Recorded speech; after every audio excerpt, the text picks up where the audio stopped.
Everyone, I'm Ashley Bullington, and you're watching the fifth quarter. Our Friday night wrap-up show, we bring you all the things that are happening around the Metroplex in the high school sports scene. It's another big week of Texas high school basketball, and with district races coming down to the wire, we will soon know who will be making it to playoffs and who will be ending their season here soon. But we have Ryan Harris on to talk about those district races and break them down with us. Ryan, it's been a jam-packed week of high school action, not only with basketball, but with Realignment and National Signing Day. We'll start with basketball, though. There's some big games that happened tonight. Let's go into those a little bit. You know, Byron Nelson was playing Guyer, Prosper played Allen, and those district races are kind of tight. Yeah, so in both cases, those are the top two teams in those districts. And in the case of Guyer and Byron Nelson, Guyer took round one, as did Allen against Prosper. But if Prosper and Byron Nelson were to win tonight, that would bring them into a tie for first place in district. And then assuming those two teams or those four teams win out the rest of the way, then it would finish tied for first, and the tiebreaker would go to points.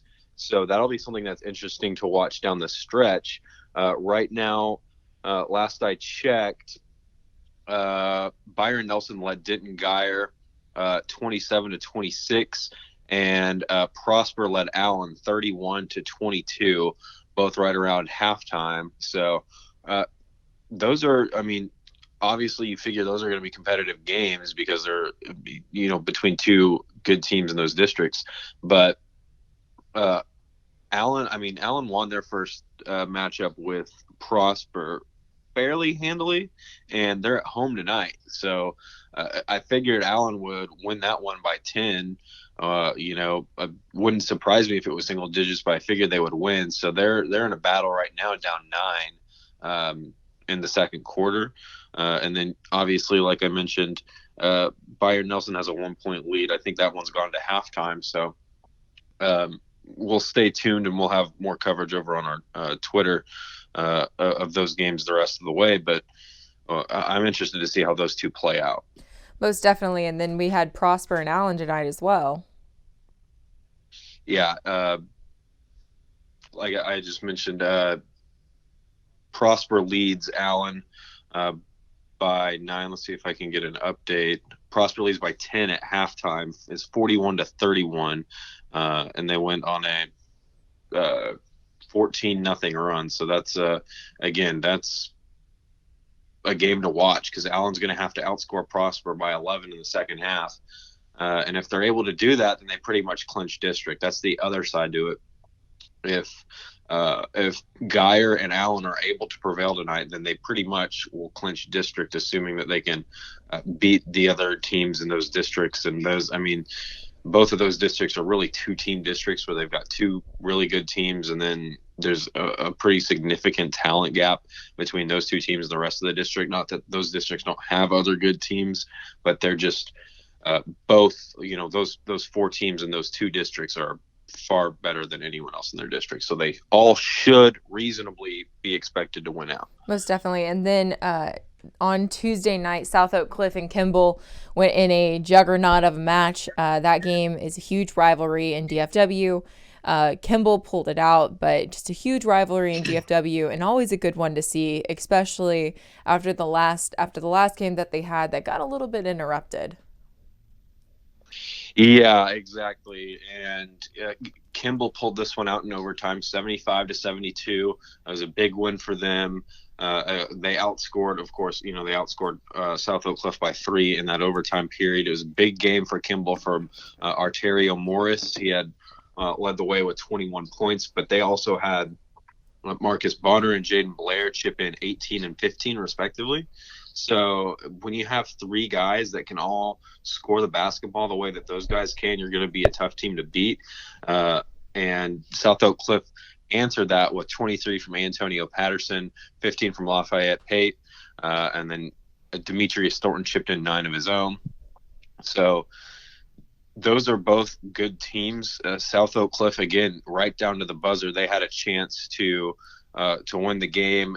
With or not to win, but to tie the game and send it to a second overtime with just a few seconds left, and they turned the ball over trying to get it up court quickly. But again, these two teams are both. It's another one of those districts where you've got two really good teams facing off against each other, and Kimball came out with this one, but they're both going to be teams to watch in the playoffs. Most definitely. And probably the biggest news of the week is that realignment happened on Monday. It's something that we have still been talking about. It happened Monday, but still on Friday, big news is going on with that. And probably the biggest news is that District 11 6A is now the District of Doom. We had Matt Diggs talking about it. We talked to the Duncanville head coach Reginald Samples about it, but we haven't gotten to talk to you just yet, Ryan. What do you think about this new District of Doom with Duncanville, Cedar Hill, DeSoto? I mean, we covered it on the football aspect, but I mean, let's look at it from a basketball aspect too. Well, yeah, I mean, you look at it like that. Right now, DeSoto and Cedar Hill are both fighting for a playoff spot over in their district. I believe that's the district with Grand Prairie and South Grand Prairie and Waxahachie. And I'll mention Grand Prairie real quick too. They're still undefeated. They beat South Grand Prairie on Tuesday. But now those two shift into a district with Duncanville, Mansfield, Lake Ridge, Waco, Midway, and Waxahachie. So when you look at it right now, Duncanville is the top team in the state. They're going to add DeSoto, who is a ranked team in the state, as is Waxahachie currently. And I know, Duncanville is going to lose a guy that really makes them go, and Micah Peavy. These teams will all look a little bit different next year, and especially different the year after that. But these are teams that are consistently good. Midway's not bad. Waxahachie is always good. Duncanville is always good. So is DeSoto and Cedar Hill. The Mansfield schools, one or two of them is always really good. And they've got two Mansfield schools in that district along with Waco. So that is not the district you want to be in, because they've all got, like, every school in that district has experienced some form of recent success. And I mean, that you don't see that in districts. Normally it's 3, 4, maybe 5 or 6 at most teams that are really good, but not every single one. And that's what they're going to be dealing with over there, likely in District 11 6A. So last question before we call it a night and let you get back to work. But who's been the biggest surprise for you, since we're just a few weeks away from playoffs starting, or a few games away from playoffs starting? Who's been the biggest surprise for you so far this season? I really want to go with Grand Prairie. I'm not sure that they necessarily bring the surprise factor at this stage, just because they're a team that, they went on a string of wins to start district. They beat South Grand Prairie, and that one raised a lot of eyebrows the first time around. And then when they played them on Tuesday, it was like, man, they're undefeated in district. This is a game they should win. This is, it just wasn't that. It wasn't a surprise that they beat South Grand Prairie on this week. You might not have said that a month ago when they won the first time. You might have been, it was an eyebrow raiser. So they've been a team that has certainly been a surprise. If you told me at the start of the season that Grand Prairie would still be, undefeated in that district to this stage, yeah, I would be very surprised. But as it's played out over the weeks, with each win, it's just less and less surprising. Like, this is a really, really good team. So they're, I have to say, overall, probably the most surprising team. Really, that whole district is just, they've just got an endless amount of good teams. And it's going to be a shame that one or two of them is going to miss the playoffs. But that's just, when you're in a tough district, and that's what we were just talking about with what might happen here for the next 2 years in 11 6A, sometimes you're in that tough district, and it is not necessarily fair, but it just is what it is. And so you got to go out and compete. And Grand Prairie's done a really good job of making sure that when they roll the ball out there, that they're the team that comes out on top every week. So I have to go with them. Ryan, thank you so much. Always great insight into what's going on around the Metroplex. When we come back, National Signing Day was on Wednesday, and we saw some guys sign the dotted line. Don't forget to catch our extended coverage of the high school football season each week on The Warm-Up, presented by your local North Texas Geico agents. We will get you ready for all the action this Thursday on all our social media outlets. Watch Inside High School Sports to catch this week's MVP, brought to you by GiveMeTheVin.com. These MVP athletes make it look easy, just like GiveMeTheVin.com makes it easy to sell your car. National Signing Day was on Wednesday, and we had some big players from around the Metroplex sign the dotted line for where they will be going to college with their national letter of intent, and we caught up with a few of them. You know, I'm extremely excited. I'm extremely blessed. You know, I just want to thank God for all the things He's done for me. You know, this opportunity is huge for me, and I'm excited for it. What made you decide on Texas Tech over the other schools that were looking at you? You know, all through the process, I was getting offered about all these colleges, and all these colleges in Texas Tech, they stayed in touch. They stayed getting at me, and when I went down there, I really liked it the first time I went down there, and I almost committed. I actually called Coach Wells, and I told him I'm thinking about committing, and I ended up not doing it. And then I had took a trip to OSU and committed there, but I love Texas Tech, best choice. I'm really excited. You know, I knew it was going to be a lot of people here, but I didn't expect this much support, so it was real good to me. This is probably one of the best days of my life. Talk about TCU, man, and just your decision to go over there. Overall, it was just about the distance. It's right here, but close to home by my mom and my family, so they can just come and support me. Talk about when you get over there, what can the Horned Frog fans expect when you get out on the floor? A winner, just someone that does anything it takes to win, score, play defense, rebound, just everything it takes to win, and a leader. Talk about your time here at Lancaster. I know you still got half your senior year going, but just your time here at Lancaster, how special it is for you. My time here has been amazing. You know, I feel like my freshman year I chose the right school, and just my freshman year all the way up until now, to the middle of my senior season, it's been amazing. I don't have no regrets. Talk about just the excitement of this day. You said there are a lot of people here, but just talk about how cool it is to have all this support here. I mean, it's very cool. People from all over the school just coming, taking pictures, telling me congratulations, so it means a lot. Congrats to all the athletes who will be furthering their career in college. When we come back, we will have the producer of Wingstop Inside High School Sports, Ward Fasold, on to talk about what will be on the show. The Inside Story is driven by your North Texas Honda dealers. Right now, they can help you get great deals on award-winning Hondas. It's their job to be helpful, so stop by your local Helpful Honda dealer today. Wingstop Inside High School Sports is on Saturday at 6:30 p.m. on NBC5, and we have producer Ward Fasold, the Wizard, on with us to talk about what you'll be seeing tomorrow. Wiz, out in the Metroplex, getting some highlights of games. You were at the Arlington Lamar Bowie game tonight. How was that? That's right. You know, coming into that game, Lamar had beaten Bowie.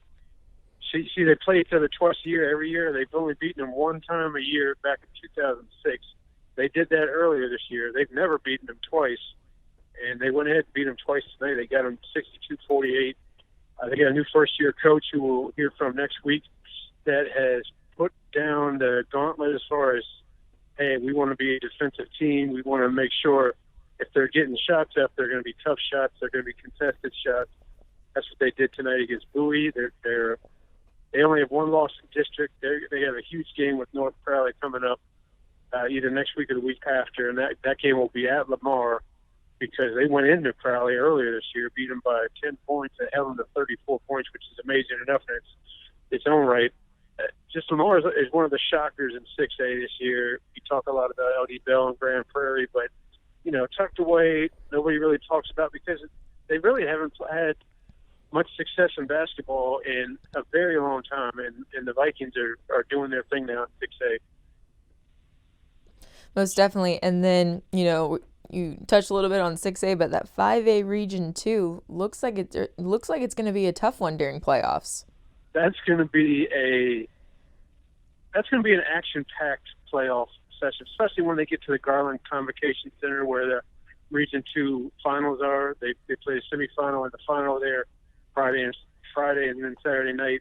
That thing is going to be action-packed. If they have the teams I think that are going to be in it, which is Lancaster, Kimball, South Oak Cliff, and maybe a Sulphur Springs from out east. But those three teams that I mentioned from the Metroplex, they just run. I saw a little bit of Lancaster today. They're in a district where they're going to do things, but when I left that game, they were up 43-11. It was ridiculous how they were just pressuring to the top, pressuring all court, up and down the court, and getting easy turnovers for baskets. The thing about Lancaster is, and if you go to state, you'll know about this, but going to state, we always like to talk about buzzworthy teams that as soon as they step off the court until they step on the court until they step off of it, all you hear is murmuring in the crowd and buzzing and wondering when the next highlight's going to happen, because that's the kind of team they are. You saw it with Plano West the year they won the state title. When Tyrese Maxey was down there, he was a very buzzworthy player. Where as soon as you got on the court, it was. And Mike Miles is that guy from Lancaster. I mean, no offense to some of these teams. Skyline came down there, and I guess it was 3-4 years ago. They brought Marcus Garrett. He's a big stud over at Kansas now, but the way they played, the way they just slowed the ball down and dribbled for 2 minutes straight, it wasn't buzzworthy. Fans want to come down there and see players that are going to get them out of their seats. They don't want to see players that's just going to sit down, they're going to eat their hot dog, and they're going to watch the game. They want to see a guy like Mike Miles that attacks the rim every single time he has the ball. Wade Taylor shooting from three. I mean, that is a ridiculous team. And Kimball with Arterio Morris. Oh, man. I hope it's Morris is his last name because it's escaping me right now. And South Africa, the way they go up and down the court, it's just it's fun to watch, and it gets people into the game. And you're never really out of it until the final buzzer for sure when you play that style. Gotta love a good showdown with some oohs and ahs, like you were saying, with some of those big time showstoppers of players. But Wiz, what's all coming up on Wingstop Inside High School Sports this week? Well, we have an interesting host. We got Paul Jones, who the way he talks is coming off his deathbed with pneumonia. But he'll be in there. He'll be coughing a little bit. But you guys bear with him because he's going to bring a ton of great highlights. Allen Prosper was a tremendous game. Guyer and Byron Nelson, Kimball Sock, all these games, and Grand Prairie, South Grand Prairie we got earlier this week. All these games are tremendous games down the stretch. So we'll have highlights. You're not going to want to miss the highlights, that's for sure. We have our inside story where we'll recap a little realignment, some signing day stuff. And then our flashback is, Marcus Smart, when he played at Flower. Marcus, he went 115-6 throughout his career. Only lost 6 games through 3 years. Went to state 3 times and won it twice. We'll look back at his games, and then we have an MVP bobblehead. We'll be giving that out to the girl you actually just had on the recruiting trail, Hannah Gusters. Such a sweetheart. She'll her. The interesting thing about her bobblehead is it'll have Crocs on instead of tennis shoes. Pictures we got from her, she was wearing Crocs, so that'll be a nice little interesting look for her. Can't wait to see that. Actually, there's a big upset in girls basketball tonight. Crum took out Argyle, and our Joe McCann was up there for that one. So we will see highlights of that big upset because Argyle, they don't lose in girls basketball. Hell, they won 6 straight state titles. So that was a big win for Crum. They're probably partying it up there. It's going to be a jam-packed show. Thank you so much, Wizzy, for coming on with us. But once again, Wingstop Inside High School Sports is on Saturday at 6:30 p.m. on NBC5, where you can see all of the highlights, stories, and more. Until then, I'm Ashley Bollington, and thank you so much for watching the 5th quarter.